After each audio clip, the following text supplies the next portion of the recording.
On November 12, 2024, something landed in a family's backyard in Louisville, Kentucky. Not a tree branch, not a piece of roof, a 2,000-pound steel tank. Flying through the air at full speed, blasting clean through a metal fence, traveling the length of almost a football field before crashing into the ground right next to someone's home.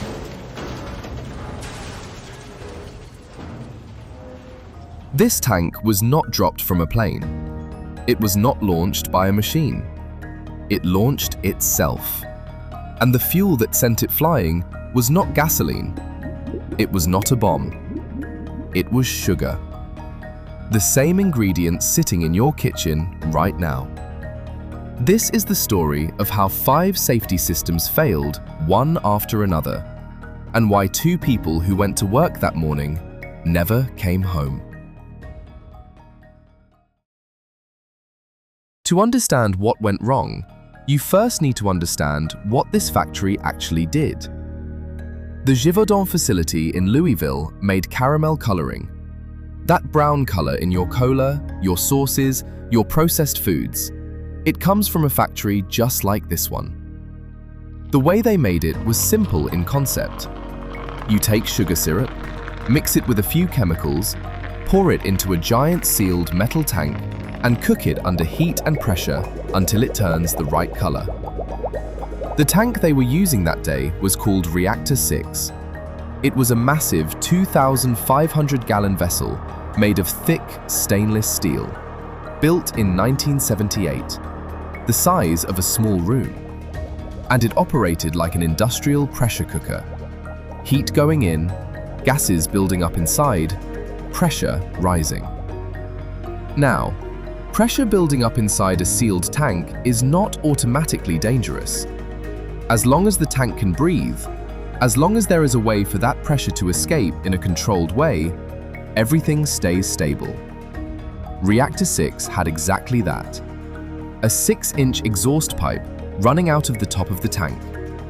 A valve on that pipe that could open and close automatically, letting pressure out when it got too high, and closing again when it dropped back down. The computer running the whole system monitored the pressure constantly. It nudged that valve open and closed hundreds of times during a normal batch, keeping everything perfectly balanced. On the afternoon of November 12th, operators set the pressure target to 12 pounds per square inch and cranked the temperature toward 300 degrees Fahrenheit. Steam surged through coils inside the tank. The sugar mixture began to cook. Pressure climbed normally toward its target. For 16 minutes, everything looked exactly right. Then, at 2:39 p.m., the valve froze shut. Not partially closed. Not slow to respond. Completely. Frozen. Shut. Engineers have a name for what happened next. They call it a blocked-in condition. What that means in plain language is this. The heat was still fully on. Gases were still building up inside the tank, and now there was absolutely nowhere for any of it to go. The computer detected the problem within seconds. It sent an emergency command to the valve. Open to 100% immediately. The valve did not move. At 2:53 p.m., a maintenance technician ran up the metal stairs to the reactor mezzanine. He pulled out a heavy crescent wrench, clamped it onto the valve's manual override stem, and tried to physically force it open. He pulled with his full body weight. The valve did not move a single millimeter. The internal mechanism was completely seized. And while this was happening, while the technician was up there fighting a valve that would not budge, the steam lines were still running, still pouring heat into the tank, still cooking the sugar mixture inside. Temperature rising, pressure rising, valve still frozen. And then the sugar did something nobody in that building was prepared for. Here is something most people do not know about sugar. Under normal conditions, sugar is completely passive. It sits in your kitchen, in your food, in your drinks, and it does nothing dangerous. It just waits to be used. But heat it past a specific temperature inside a sealed container, give it no way to release the energy building up inside it, and something changes. The sugar stops being passive. It begins generating its own heat from the inside. A chemical process called an exothermic decomposition reaction kicks in, and once it starts, it feeds itself. The hotter it gets, the faster the reaction runs. The faster the reaction runs, the more heat it produces. The more heat it produces, the faster it runs. A loop with no off switch. At 2:54 p.m., the reactor's last line of defense activated. A component called a rupture disc, designed specifically for emergencies like this, shattered open at 75 pounds per square inch. An emergency backup valve popped fully open, venting pressure out through a dedicated relief pipe. The pressure dipped briefly, just for a moment. Then it surged again. Here is where the investigation uncovered something deeply important. That emergency relief pipe, the last safety system standing between the workers and a catastrophic explosion, was the wrong size. By a factor of 4, the gases being produced by the runaway sugar reaction were expanding so fast and in such volume that the pipe needed to be at least 4 times larger than what was installed just to keep the vessel stable. Why was it undersized? Because when engineers designed the relief system for Reactor 6 back in 2021, they copied the design from an older reactor, Reactor 2, without ever running a proper analysis of what Reactor 6 would actually need. Nobody tested what the sugar mixture would do under extreme conditions. Nobody asked whether the old design was appropriate for this new situation. They assumed it was fine.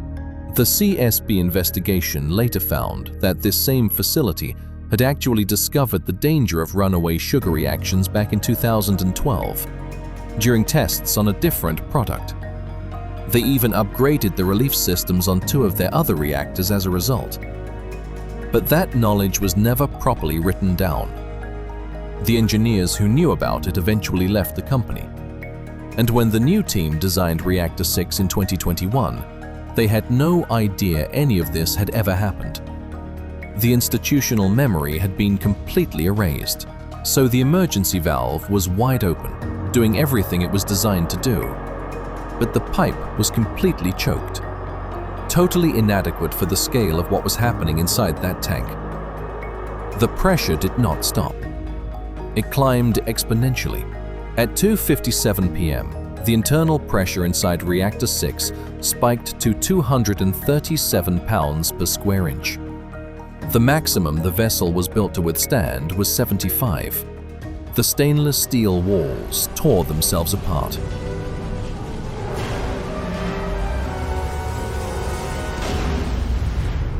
When Reactor 6 exploded, the blast wave radiated outward in every direction at enormous speed. 40 feet away from the reactor, less than half a basketball court, sat the facility's main control room. This was where workers monitored the screens, tracked the pressure readings, and tried desperately in those final minutes to understand what was happening. The control room was built with standard construction materials. No blast shielding, no reinforced walls. No engineering analysis had ever been done to ask whether it was safe to put a room full of people that close to a reactor operating at high pressure. The blast wave hit it full force. The roof and ceiling collapsed onto the workers inside. 2 employees were fatally injured. 3 others across the facility were seriously hurt. And then, in the chaos after the explosion, one more failure occurred. Workers evacuated in 2 separate directions because debris and downed power lines blocked their planned meeting point. East side workers grouped to the east. West side workers grouped to the west. Neither group had an employee roster with them. They were doing headcounts from memory. One of the workers still inside the collapsed control room was a rail operator named Kevin Dawson Jr.